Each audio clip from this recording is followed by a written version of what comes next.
খবরদার কখনো বাবা মাকে কষ্ট দেওয়া যাবে না। যদি কষ্ট দাও হিরো থেকে জিরো হয়ে যাবা। আর পিতা মাতা যদি তোমার প্রতি সন্তুষ্ট হয়, জিরো থেকে তুমি কোটিপতি হয়ে যাবা। কথা বল ঠিক না বা ঠিক? হুমা জান্নাতুকা ওয়া নারুকা, তোমার পিতামাতা তোমার জান্নাত, তোমার পিতামাতা তোমার জাহান্নাম। পৃথিবীর মধ্যে সবচাইতে বড় পাপ হচ্ছে পিতামাতার সঙ্গে খারাপ ব্যবহার করা। তাহলে বলেন বলেন আপনারা পিতামাতার সঙ্গে খারাপ ব্যবহার করবেন? বলেন করবেন? মা কত কষ্ট করেছে, ইউনিভার্সিটি যাওয়া লাগবে সেটি শেখার জন্য, পড়ালেখা করা লাগবে না, এগুলো কিছুই করা লাগবে না। আপনার স্ত্রী যখন গর্ভবতী হয়, আপনার স্ত্রীর দিকে তাকান, আপনার স্ত্রীর দিকে একবার তাকান। সারা রাত ঘুমাতে পারে না, এ চিত হয়ে শোয়, একাত হয়ে শোয়, ঘুমাতে পারে না, সারা রাত জেগে জেগে থাকে। আবার সন্তান যখন প্রসব করে তখন কি যন্ত্রণা, এরকম তো তোমার মাও করেছে। আবার সন্তান যখন দুনিয়ায় ভূমিষ্ঠ হলো, এই সন্তান আবার রাত্রিবেলা প্রসাব করে দেয়, পায়খানা করে দেয়, শুকনা জায়গায় সন্তানকে রেখে দেয়, আর ভেজা জায়গায় জনম দুঃখিনী মা শুয়ে রয়। কথা বলেন ঠিক কিনা? এই মাকে যারা কষ্ট দাও তারা পৃথিবীর মধ্যে সবচাইতে নিকৃষ্ট ব্যক্তি। তোমরা জান্নাত চাইতে পারবে না। আমি ইসরাফিল আলম হেলালি বলছি, শোনেন, আমি যদি আমার মাকে কষ্ট দেই, আল্লাহে আল্লাহর কসম করে বলি, যত কোরআনের মাহফিল করি না কেন, যত বক্তৃতা দেই না কেন, আমাকে আল্লাহ তাআলা জাহান্নামের নিক্ষেপ করবেন। কথা বলেন ঠিক না বাঠে? হজ করলেও কি জান্নাত যেতে পারবো? ইসলামের জন্য যদি শহীদ হয়ে যায় জান্নাত যেতে পারবো কি পারবো? পিতা মাতাকে কখনো কষ্ট দেওয়া যাবে না। যদি কষ্ট দেন তাহলে নিশ্চিত জেনে রাখেন আপনার জন্য জান্নাতটা হারাম হয়ে যাবে আর জাহান্নামটা ওয়াজিব হয়ে যাবে। এই জন্য পিতা মাতার সঙ্গে কখনো দুর্ব্যবহার করা যাবে না। ও মুসলমান, আর 3 নম্বর সবচাইতে বড় পাপ, মনে আছে আপনাদের? মনে আছে না? ওই দাদা আর নাতির মতো হয়েছে যে দাদা আর নাতি ওয়াজ শুনতে গেছে, ওয়াজের মাঝখানে হুজুর বলছে যে হাঁটুর উপর কাপড় উঠলে কবিরা গুনাহ। কি গুনাহ? কবিরা গুনাহ। এখন দাদা আর নাতি বাড়ি ফিরতেছে, রাস্তার মধ্যে হচ্ছে একটা খাল, এই খালের মধ্যে হচ্ছে পানি, খালের মধ্যে কি পানি। এখন দাদা পার হতে ধরে হাঁটুর উপর কাপড় উঠাচ্ছে। এখন নাতি বলছে, দাদা হুজুর কি ওয়াজ করছে, মনে নাই হাঁটুর উপর কাপড় উঠলে কবিরা গুনাহ হয় না? তুই বুঝবো না, খালের এই পাশের ওয়াজ এই পাশে রেখে যেতে হবে, এটা বাড়ি পর্যন্ত নিয়ে যাওয়া যাবে, এরকম নিয়ত করে বসছেন।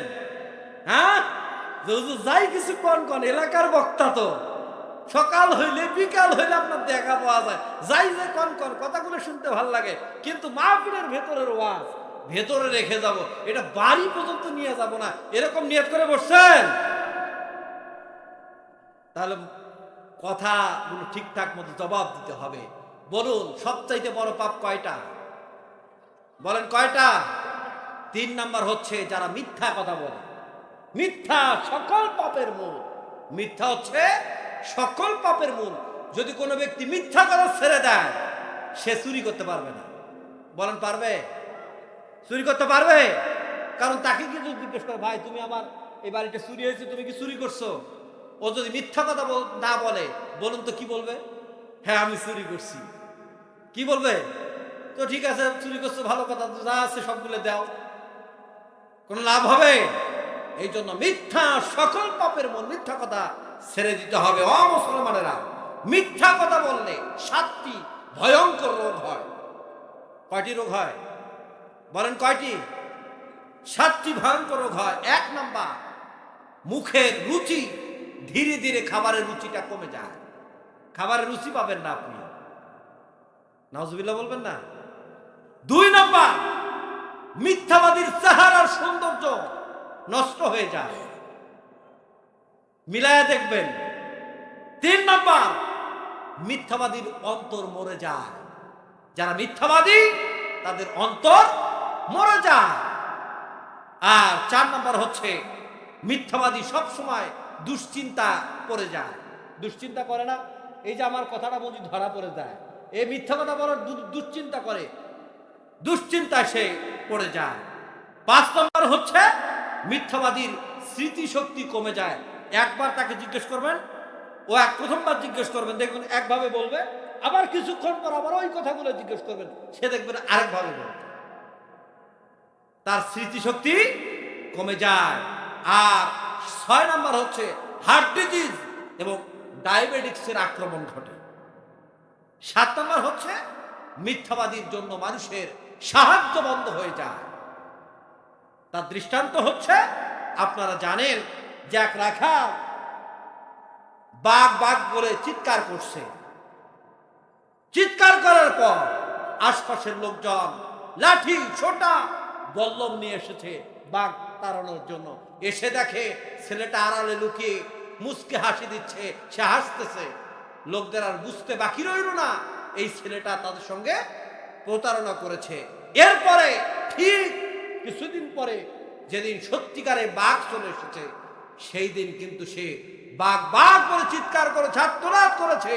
সেই দিন একজন লোকও তার ডাকে সাড়া দেয় নাই। তার মানে কি? মিথ্যা কথা বললে মানুষের সাহায্য বন্ধ হয়ে যায়। কথা বলেন ঠিক কিনা? ও মুসলমানেরা, এই জন্য মিথ্যা কথা বলা যাবে না। মিথ্যা কথা যারা বলবে তারা জাহান্নামী হয়ে যাবে। ও মুসলমান, বলুন তো আজকের এই আলোচনা থেকে আপনাদের সিদ্ধান্ত নেওয়ার দরকার আছে না নাই? মিথ্যা কথা বলবেন? জোরে বলেন, মিথ্যা কথা বলবেন? পেছনের ভাইরা মনে হয় বলবে। হ্যাঁ, মিথ্যা কথা বলা যাবে না। ও মুসলমানেরা, মা বোনদের ব্যাপারে কিছু কথা বলতে চেয়েছিলাম, শুনেন। 6 প্রকারের নারী জাহান্নামী। নাউজুবিল্লাহ বলেন। আরে আপনাদের তো খুশি হওয়া কথা, মহিলার বিপক্ষে ওয়াজ। কি খুশি হওয়ার কথা না? মহিলার বিরুদ্ধে কথা বললেই পুরুষরা যা মজা পায়। হ্যাঁ, ভাব বন্ধ হবে, আরো ভাব বন্ধ হবে, সর্বনা। মানে হেড অফিস গরম হইলে ভাব বন্ধ হয়ে যাবে। ও মুসলমানেরা, নাই এরকম বলে না অনেকেই? অনেকেই বলে, অথচ এই চুলের ওপর টাঙ্গা রাখবেন আল্লাহ তাআলা। তাহলে চুল খুলে রাখা যাবে না? আপনার চুল দেখার একমাত্র অধিকার হচ্ছে আপনার স্বামী, তাছাড়া অন্য কেউ দেখার কোনো অধিকার রাখে না। এরপরে মুসলমানেরা, 2 নম্বর হল যে নারী স্বামীর সাথে তর্ক বিতর্ক করে, অসম্মান করবে আল্লাহ সুবহানাহু ওয়া তাআলা ওই সকল নারীদেরকে জিহ্বাটা বের করে নিয়া আল্লাহ রাব্বুল আলামিন ওই সকল নারীদেরকে জাহান্নামের মধ্যে লটকায় রাখবে। কারণ এই জিহ্বাটা দিয়া তুমি তোমার স্বামীকে কষ্ট দিয়েছো। কথা বলেন ঠিক কিনা? আর এই জিহ্বা দিয়া তুমি তোমার স্বামীকে অসম্মান করেছো। এমন কিছু নারী আছে যে নারীরা স্বামীকে চাকর বানায়া রাখে। আছে না নাই? আপনাদের এই পেট ভাতা এলাকায় নাই? আছে? সর্বনাশ। এ মানে তুমি কি বিয়ে করছো রে? হ্যাঁ, ও বিয়ে করেনি, তাদের কয় আপনার নাই নাই। যে সকল মা, যে সকল বোন তোমরা তোমাদের স্বামীকে চাকর বানায় রাখো, আমরা একটু জেনে নেই। বলুন তো রাজার বউকে কি বলা হয়? চাকরের বউকে কি বলা হয়? হ্যাঁ, চাকরানিকে, চাকরের বউকে কোনোদিন রানী বলে? বলেন, বলে না?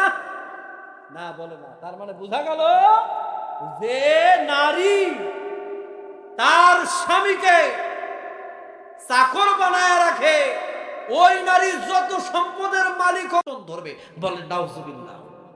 দুনিয়ার সামান্য ঢোরা সাপ দেখলে যেভাবে আমরা আটকে উঠি, দুনিয়ার সামান্য ছোট একটা সাপ দংশন করলে সেই সাপের বিষক্রিয়ায় আমরা মৃত্যুবরণের কাছাকাছি চলে যাই। কথা বলে ঠিক না ব্যাটি? আর সেখানে এত ভয়ানক শাস্তি দেওয়া হবে, সাপ দংশন করবে। আর 3 নম্বরে যেটা হবে সেটা হচ্ছে যে আল্লাহ তাআলা জাহান্নামের আগুন ওই কবরের মধ্যে আল্লাহ তাআলা প্রেরণ করবেন। নাউজুবিল্লাহ বলেন।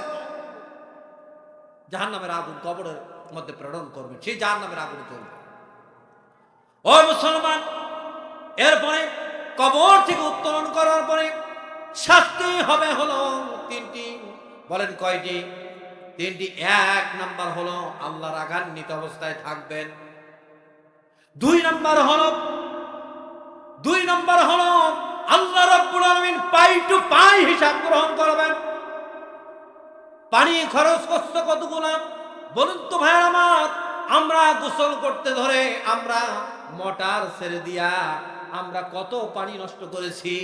এই পানির হিসাবটা যদি আল্লাহ রাব্বুল আলামিন ধরেন, বলুন তো আপনি আমি কি এই পানির হিসাবটা দিতে পারবো নাকি? কখনোই দিতে পারবো না মুসলমান। এই জন্য আল্লাহ রাব্বুল আলামিন বেনামাজি ব্যক্তির কাছ থেকে পাই টু পাই হিসাব গ্রহণ করবেন। আর 3 নাম্বার হলো আল্লাহ রাব্বুল আলামিন বেনামাজি ব্যক্তিকে এই জাহান্নামের মধ্যে নিক্ষেপ করবেন। বলেন নাউজুবিল্লাহ। আরো করে বলেন নাউজুবিল্লাহ।